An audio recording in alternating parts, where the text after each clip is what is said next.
Hey there, boys and girls, it's Mrs. Hall coming to you from the library. And today I am going to read you one of my favourite books called Sail Away, the Ballad of Skip and Nell. It's written by Mem Fox and illustrated by Pamela Lofts. This is a 3 to 4 Premiers Reading Challenge book, so you'll be able to add this to your list. Sail Away, the Ballad of Skip and Nell. 'Twas in the Northern Territory two dingo pups did dwell. The cattlemen, their neighbours, called 'em Skip and Little Nell. There they are, sitting up here. This is a frill-neck lizard. One night beside the low campfire, they heard the men talk loud about a boat race out west that'd make all Aussies proud. One said he'd give his eye tooth to be there at that race. My oath, too right, the other said, with longing on his face. Sounds great, said Skip to Little Nell. Well then, let's go, said she. It's much too far across the land, but we could go by sea. The dingo pair set out to sea. Their hearts were beating fast. Their boat was but a red gum log, with neither sail nor mast. Here they are on their log, got a picnic basket, a billy. Before too long the log turned east and Skip began to yell, "We should be going west!" he cried. "Tough luck," said Little Nell. "We'll get there in the end," she said. "It's just a longer trip. We'll see that race, I promise you." "I hope you're right," said Skip.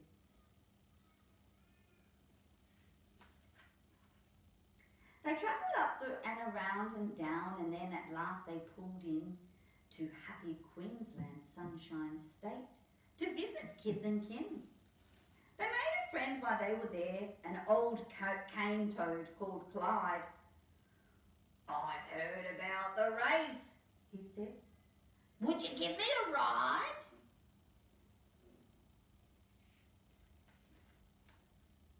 They hollowed out the logs some more to give them extra space, and once again they all set off for that important race. In New South Wales they stopped a while to add a mast and sail. "Now cheer up, Skip," said Little Nell. "With these we'll never fail."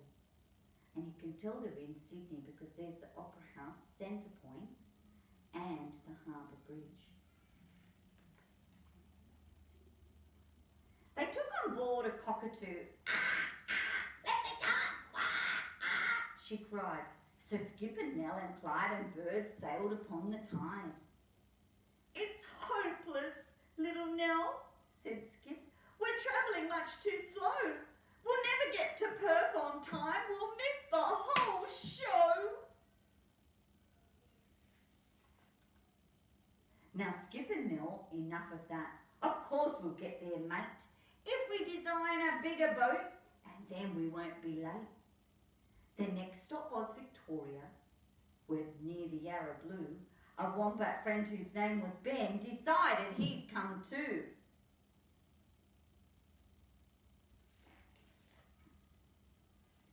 They all began, as good mates will, to work both day and night, until that boat was redesigned. 3 cheers, hip hip hooray! They sailed towards Tasmania, did Skip and Little Nell, and Ben and Clyde and Cockatoo, they felt seasick from the swell.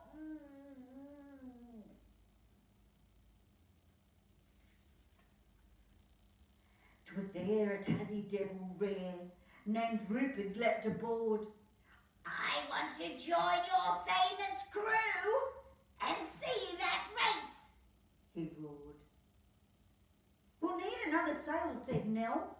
"South Oz will be the place to buy a splendid spinnaker to take us to that race." So they're travelling all the way around Australia. 'Twas there they found a bright red sail which made their boat complete. 'Twas there they named it Dinky Di, and Nell's heart skipped a beat. A kangaroo then joined the crew, the one whose name was Kate. "We'll hurry up and get on board," said Skip, "or we'll Joey's world. Across the bight, through the massive seas, the dinky die was tossed. By waves so high they reached the sky, and Skip thought that all was lost. And then at last the wind died down, the dinky die stood still. "We'll never make it now," said Skip, and even Nell felt ill.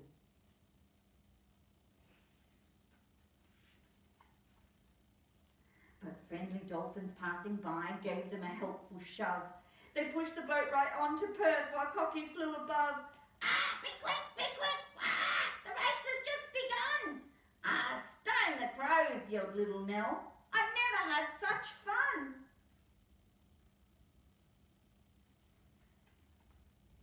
The dolphins pushed with all their might. The boat sped through the spray. "We're in the race, we're in the race!" cried little Nell. And Skip knelt down to pray. They raced past the boats, both big and small. They passed them every one. The crowd went mad and roared and cheered. The dinky die had won!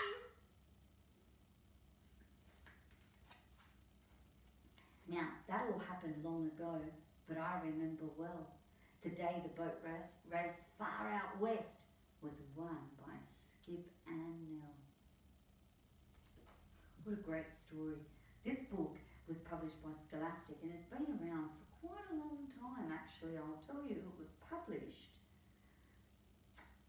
first published in 1986.